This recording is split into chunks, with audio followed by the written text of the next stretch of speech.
Welcome everyone, this is तरुण अलावत और आज हम फिर से बात करने जा रहे हैं एटॉमिक स्ट्रक्चर की।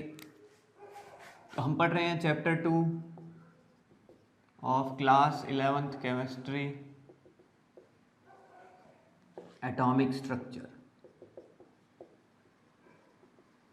आज हम पढ़ेंगे फोटो इलेक्ट्रिक इफेक्ट।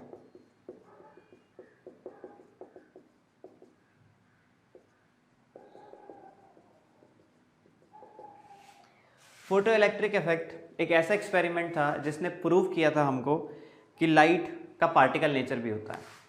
लाइट के पार्टिकल को हम बोलते हैं फोटोन। फोटोन हम पढ़ चुके हैं, is a packet of energy. ठीक, photon has wavelength and frequency, right. तो हमने पढ़ा है dual nature of radiation. Light के दो नेचर होते हैं, एक रेडिएशन और एक पार्टिकल नेचर। तो उसमें फोटो इलेक्ट्रिक इफेक्ट एक ऐसा इफेक्ट था जिसने हमको क्या प्रूव करके दिया था कि लाइट का पार्टिकल नेचर भी होता है। ठीक, what is photo electric effect? Photo electric effect is कि अगर हमारे पास कोई मेटेलिक शीट है, ठीक, और you know very well atom metals has free electrons. ठीक, अगर हम इसको लाइट में रखें तो क्या होता है, लाइट के जो फोटोन्स हैं वो आके जब मेटल से स्ट्राइक करते हैं तो क्या होता है, इसके अंदर से इलेक्ट्रॉन्स इजेक्ट आउट होते हैं, right. Negatively charge electrons eject out होते हैं। इस इफेक्ट को हम बोलते हैं फोटो इलेक्ट्रिक इफेक्ट। ठीक है, इस इफेक्ट को बोलते हैं फोटो इलेक्ट्रिक इफेक्ट। ठीक, अब क्या होता है,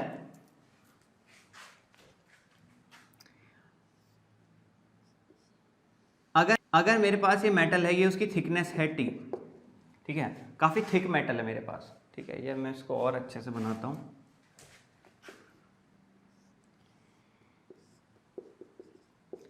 it is side view of the metallic sheet और उसका क्या है, ये थिकनेस है। अब क्या है, इसके सब जगह क्या है, फ्री इलेक्ट्रॉन्स मौजूद हैं। मेटल्स में क्या होते हैं, फ्री इलेक्ट्रॉन्स मौजूद होते हैं। ठीक,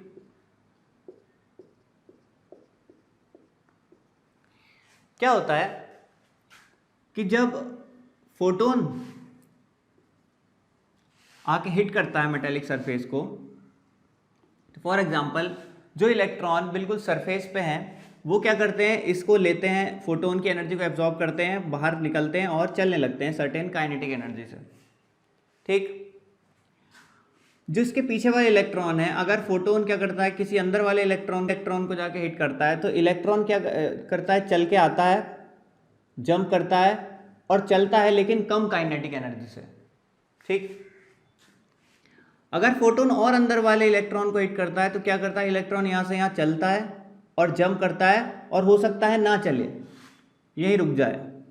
ठीक, और अगर फोटोन और अंदर वाले इलेक्ट्रॉन को हिट करता है तो हो सकता है कि इलेक्ट्रॉन यहाँ से यहाँ तक चले लेकिन जंप ही ना करे। ठीक, ये बात बहुत ज़्यादा लॉजिकल है। क्यों, ये इलेक्ट्रॉन जंप करके काफ़ी ज़्यादा काइनेटिक एनर्जी से क्यों चलेगा, क्योंकि इसको अंदर कहीं भी चलना नहीं पड़ा, एनर्जी को एब्जॉर्ब किया, उससे जंप किया और चलने लगा। इस वाले इलेक्ट्रॉन ने एनर्जी को एब्जॉर्ब किया, सरफेस तक पहुंचने में कुछ एनर्जी खर्च की, जंप किया और चलने लगा, तो काइनेटिक एनर्जी ऑब्वियस है कम आएगी।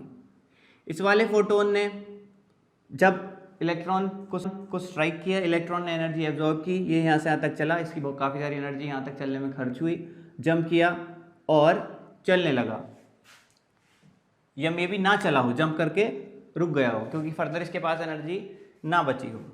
ठीक, और ये वाले फोटोन ने जब इस इलेक्ट्रॉन को स्ट्राइक किया, ये यहाँ तक चला लेकिन जंप ही नहीं कर पाया, राइट।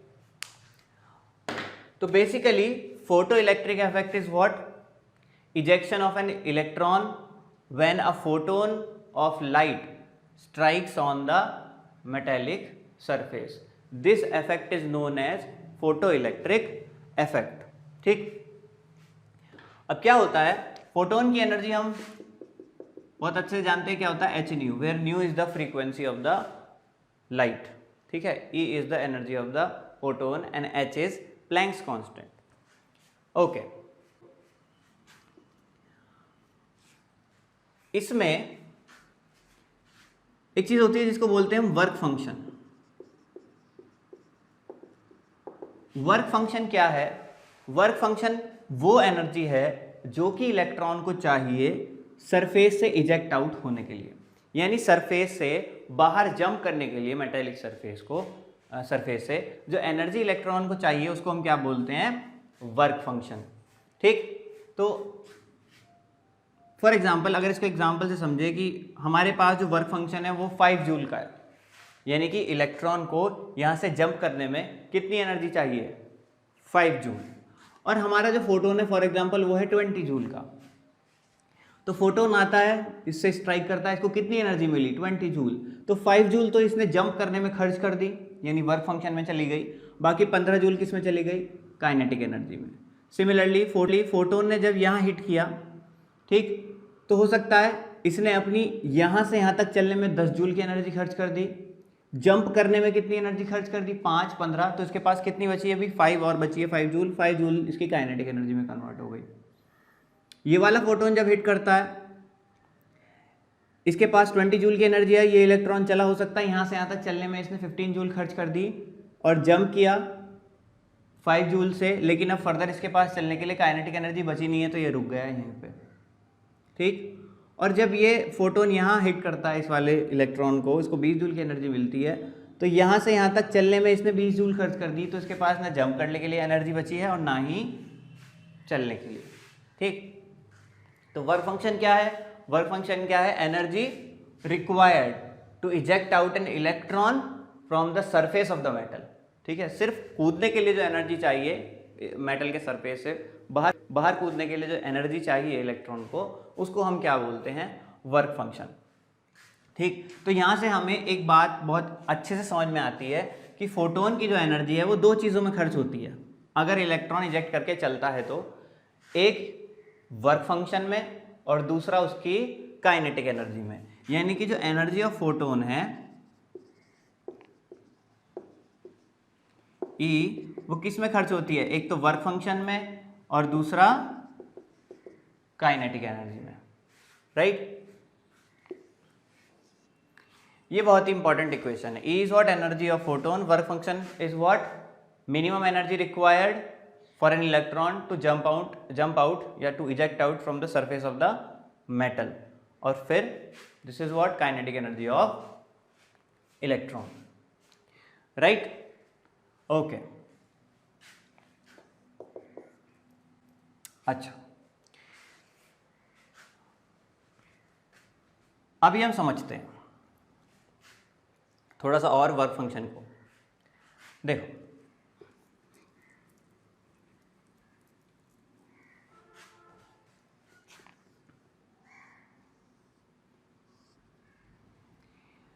फॉर एग्जाम्पल यहाँ इलेक्ट्रॉन है, ये अभी भी थिकनेस है मेटालिक सरफेस की।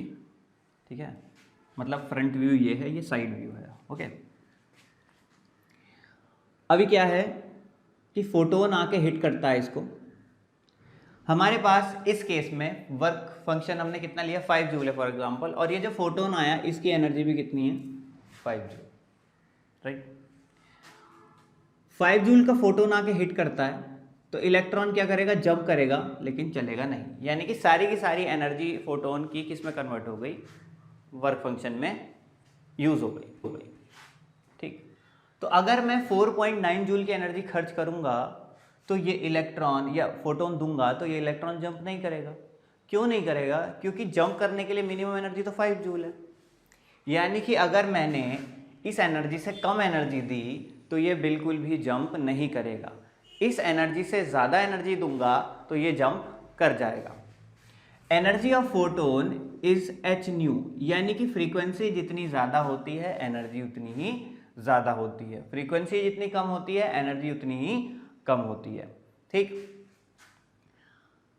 तो जो फ्रीक्वेंसी, ठीक है, हमको कितनी एनर्जी बना के दे फोटोन की जो कि वर्क फंक्शन के बराबर हो, जिससे इलेक्ट्रॉन जंप कर जाए, उस फ्रीक्वेंसी को हम बोलते हैं थ्रेशहोल्ड फ्रीक्वेंसी। उस फ्रीक्वेंसी को क्या बोलते हैं? Threshold frequency.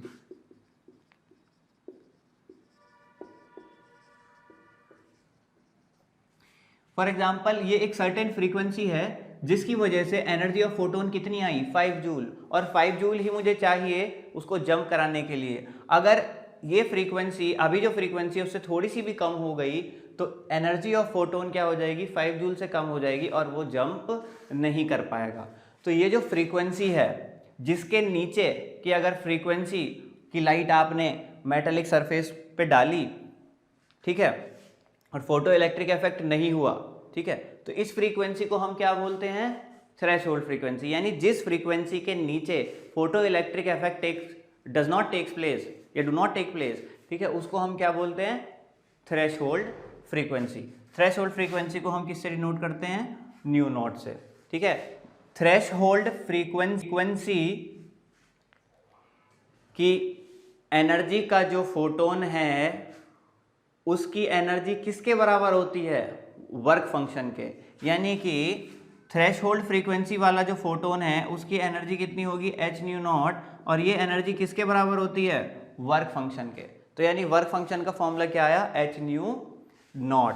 तो अभी मेरे पास क्या है ये जो इक्वेशन है मैं इसको कैसे लिख सकता हूँ, एनर्जी ऑफ फोटोन को मैं क्या लिख सकता हूँ h न्यू, वर्क फंक्शन को क्या लिख सकता हूँ h न्यू नॉट, और काइनेटिक एनर्जी को हाफ m v स्क्वायर, ठीक।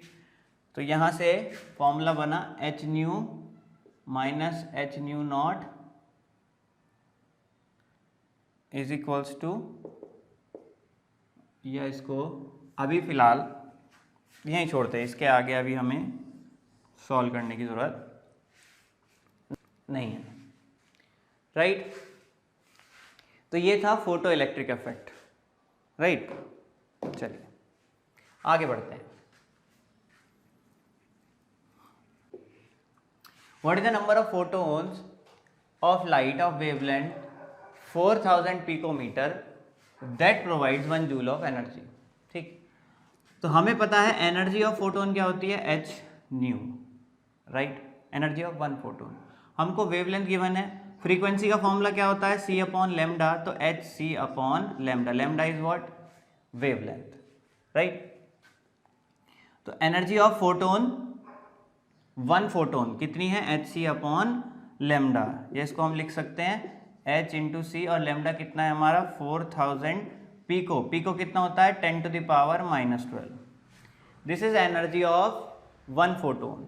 Late there be n number of photons, तो एक फोटोन की एनर्जी कितनी है ये, तो n फोटोन्स की एनर्जी कितनी होगी n इंटू ई, वो सारी एनर्जी मिलके कितनी बन रही है 1 जूल, यानी कि ये कितनी हो गई 1, ठीक।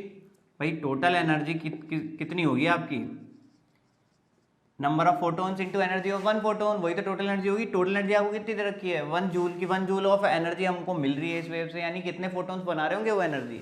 तो एक फोटोन जितनी बनाता है let there be n photons, तो n ही होगी वो टोटल एनर्जी।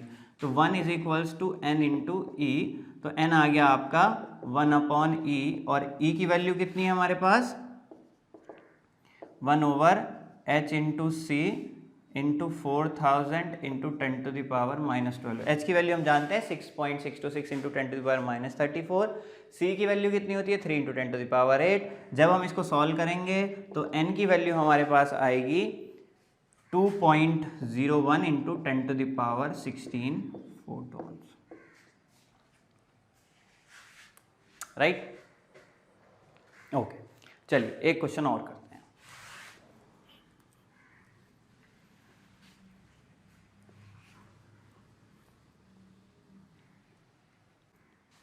ठीक है, दिस इज योर क्वेश्चन कि a photon of wavelength 4 into 10 to the power -7 metre strikes on metal surface, work function of the metal is 2.13 electron volt, electron volt छोटा unit होता है energy का। Find energy of photon, kinetic energy of emission यानी kinetic energy of electron, and velocity of photo electron यानी velocity आपको किसकी निकालनी है इलेक्ट्रॉन की। ठीक है, तो पहला पार्ट बहुत इजी है, E इज इक्वल्स टू हम जानते हैं कितना होता है एच सी अपॉन लेमडा। ठीक, तो हमारे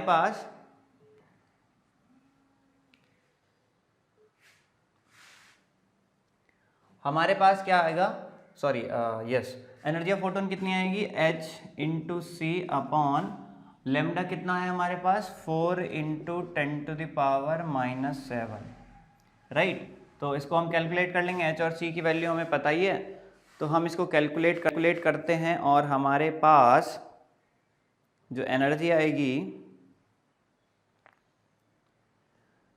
वो आएगी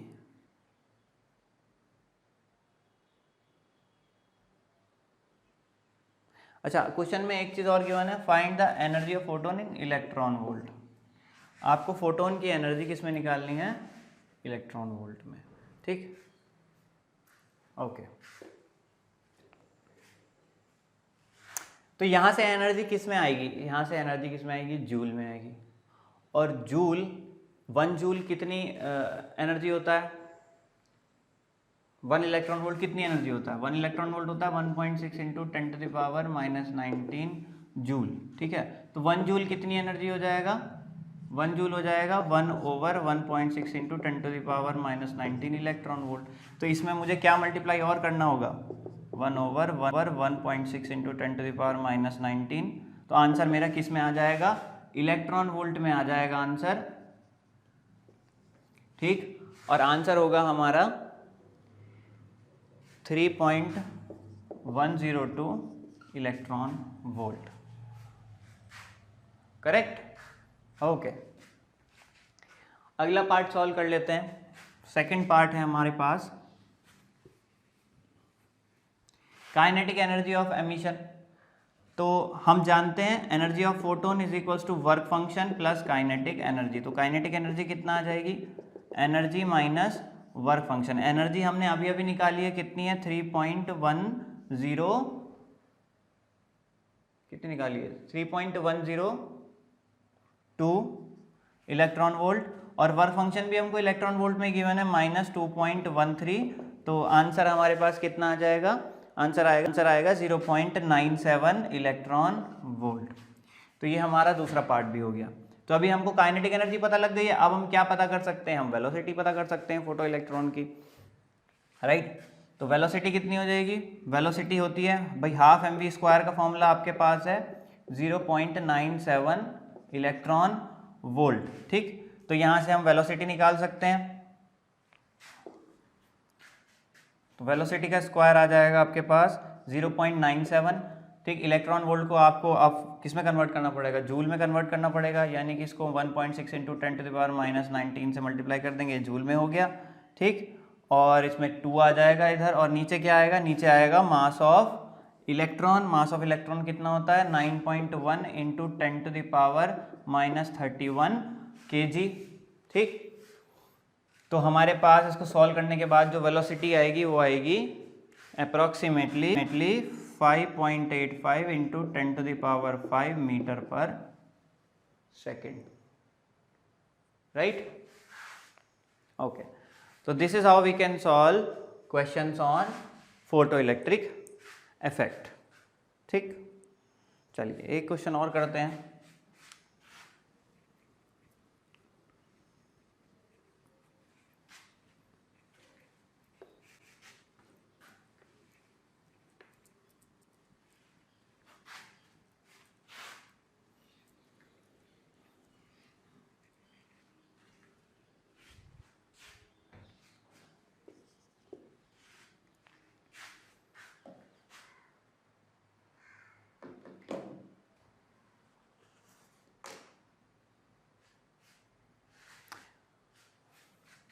What is the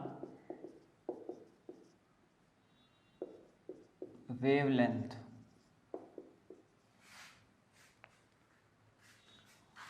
of light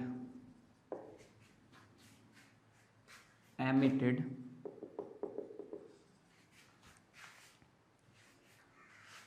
when the electron in a hydrogen atom, when an electron in a hydrogen atom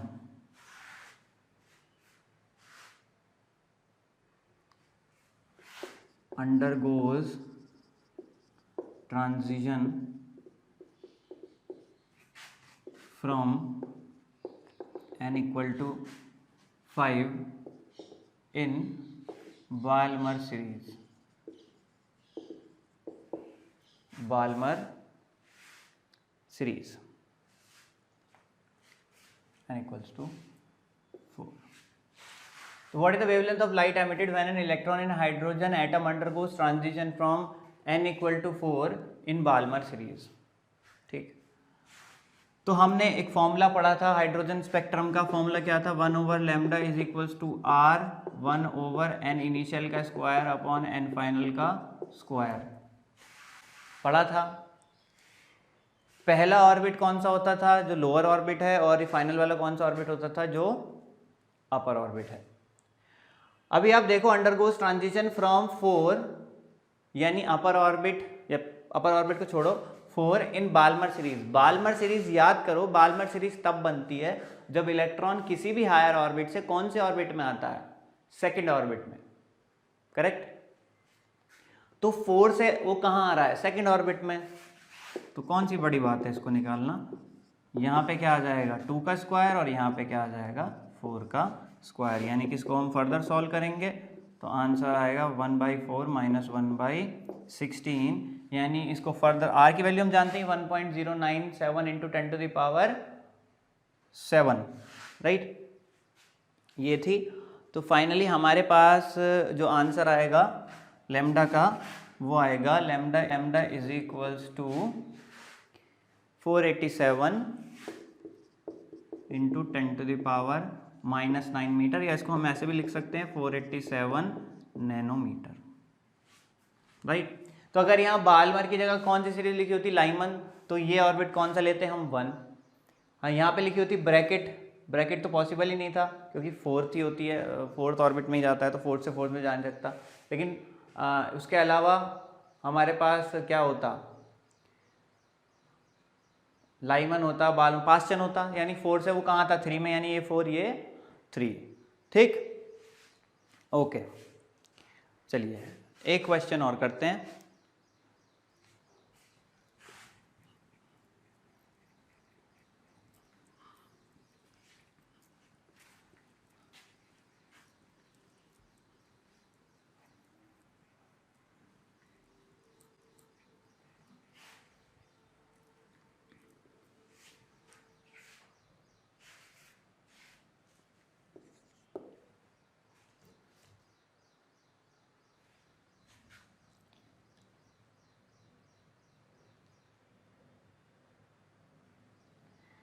What is the energy of an electron in the 5th orbit of hydrogen atom and calculate its radius? बहुत simple question. What is the energy of electron in the 5th orbit of hydrogen atom and calculate its radius, right. तो हमने पढ़ा था energy का formula in nth orbit होता है -13.6/n² electron volt, ठीक है। इसको आप जूल में भी कन्वर्ट कर सकते हो। 1 इलेक्ट्रॉन वोल्ट कितना जूल होता है? 13.6/n² into 1.6 into 10 to the power -19। जब आप इसको सॉल्व करोगे तो हमारे पास एनर्जी आएगी -2.18 into 10 to the power -18 upon n² joule. तो ये एनर्जी का फॉर्मूला जूल में। तो अगर आपको जूल में निकालना है आप जूल में निकाल लो, आपको जूल में निकालना है जूल में निकाल लो, इलेक्ट्रॉन वोल्ट में निकालना है इलेक्ट्रॉन वोल्ट में निकाल लो, ठीक है। तो अब मैं 5th ऑर्बिट में मैं n को क्या रख देता हूँ? 5 रख देता हूँ। तो यहाँ आ जाएगा 25, तो यहाँ 5 रखोगे, 5 का स्क्वायर तो 25 आ जाएगा। तो कुल मिला के हमारे पास जो आंसर आएगा ये आएगा -8.72 इंटू 10 टू द पावर -20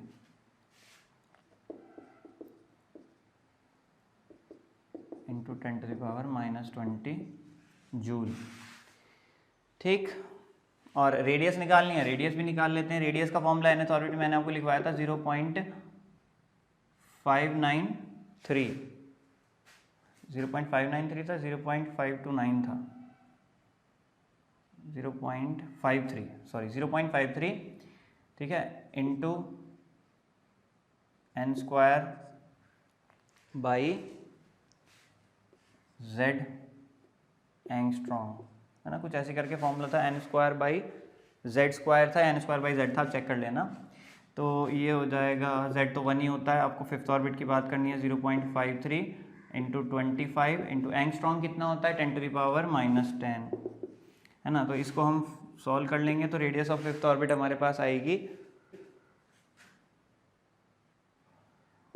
13.225, या एंगस्ट्रॉम को ऐसे ही छोड़ देते हैं, 13.225, एंगस्ट्रॉम को बोलते ही नहीं, एंगस्ट्रॉम में आंसर आ जाएगा, ठीक है। अब इसको आप मीटर में लिखना चाहते हो तो मीटर में ये आ जाएगा 13.225 इंटू 10⁻⁻10 मीटर, राइट। तो आज के लेक्चर में हम इतना ही पढ़ेंगे।